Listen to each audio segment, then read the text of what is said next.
Duran com o olhar sobre a comunidade médica. O que a comunidade médica fala sobre esse assunto, Pedro? O quanto que ela elogiou ou criticou essa determinação? Pois é, Carol, essa ideia de restringir a receita para o Ozempic, ela foi uma ideia patrocinada pela comunidade médica e pela comunidade científica. Tem uma manifestação conjunta, uma carta do ano passado, que eu estava inclusive lendo aqui, que é uma carta aberta, que foi assinada por instituições importantes, como a Associação Brasileira de Estudos para a Obesidade, que é uma instituição muito séria, a Sociedade Brasileira de Diabetes, a SBD, e a Sociedade Brasileira de Endocrinologia e Metabologia. E ela é, inclusive, endossada pelo Conselho Federal de Medicina, o CFM. Então, são 4 instituições médicas muito respeitadas que trouxeram a preocupação com essa onda do uso das canetas emagrecedoras e solicitaram para que a Anvisa fizesse a restrição da receita. Então, nesse sentido, atende ao pedido dos médicos e a ideia realmente era que você tivesse o maior controle para evitar que as pessoas usassem indiscriminadamente um medicamento que tem impactos, tem efeitos colaterais, como qualquer outro. Que é um remédio, né? Porque é um remédio e, obviamente, pode causar problemas específicos em pessoas que têm situações diferentes, né? Todo remédio que é usado com finalidade estética, ele gera uma preocupação maior para aqueles que trabalham com esse tipo de assunto. Então, conversei com alguns médicos, vou trazer o relato de 2 deles aqui. Um deles é o Márcio Mancini, que é chefe do grupo de obesidade do Hospital das Clínicas aqui na USP. É uma das grandes referências de tratamento e de estudo sobre obesidade no Brasil.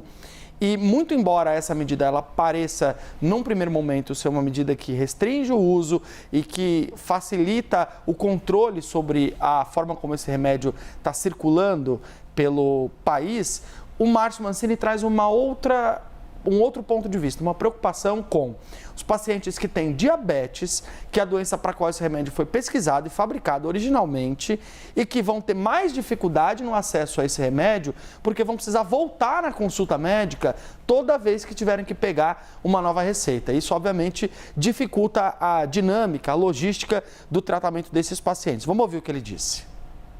Pela primeira vez, uma medicação para diabetes precisa de receita controlada.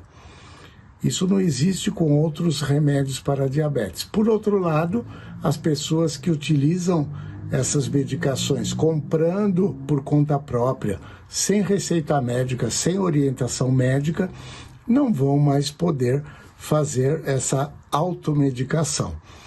Esses remédios, eles possuem indicações, contraindicações, efeitos colaterais e devem ser prescritos por médicos. A partir de agora, eles vão precisar de uma receita semelhante à de antibióticos, antidepressivos, em que o médico prescreve, a receita é retida na farmácia para que o paciente possa comprar. Ou seja, é um obstáculo para quem faz o tratamento da diabetes. Isso.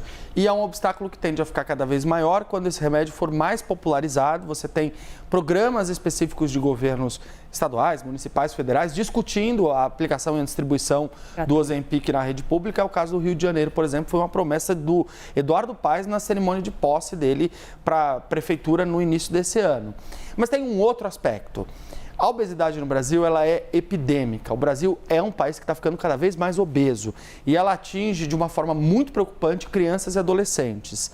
O tratamento contra a obesidade tem que usar, na opinião dos especialistas, todo tipo de arma possível para poder garantir que a gente não tenha comorbidades derivadas da obesidade que possam sobrecarregar o SUS e exigir que o país gaste mais dinheiro, inclusive, para poder sustentar essa rede de saúde que tem que lidar com pacientes obesos. Então, falei com o Bruno Halpern, o presidente da Abeso, e o que ele me disse? Falou, Pedro, quando você tem uma receita diferente, mais restrita para um remédio que combate a obesidade, você pode acabar inibindo as pessoas de usarem esse remédio por uma impressão de que ele se torna um remédio mais grave, com mais impacto do que outros remédios para a obesidade. E essa eventual inibição do tratamento de obesidade por parte dos pacientes que querem emagrecer, ela pode acabar gerando um estigma para esse remédio, que pode acabar sendo menos acessado pelas pessoas que podem ficar com medo dessa sugestão de que você tenha a receita retida agora determinada oficialmente pela Anvisa. Em resumo, Carol, o que a comunidade médica avalia? Se as farmácias cumprissem aquilo que é determinado de olhar a receita que é apresentada pelo paciente e só fornecer o remédio mediante a apresentação dessa receita, sem a necessidade de retenção, isso resolveria os problemas. Só que é muito difícil você mexer nessa cultura, porque muitas farmácias vendem remédios como o Ozempic sem nem olhar a receita que o paciente apresenta.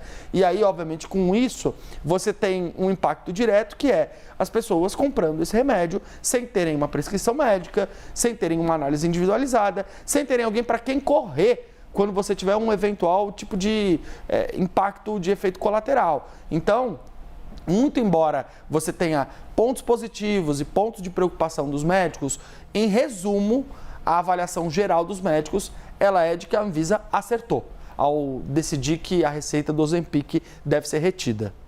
Pedro Duran, trazendo para a gente o olhar da medicina, dos médicos, da comunidade médica a respeito desse assunto.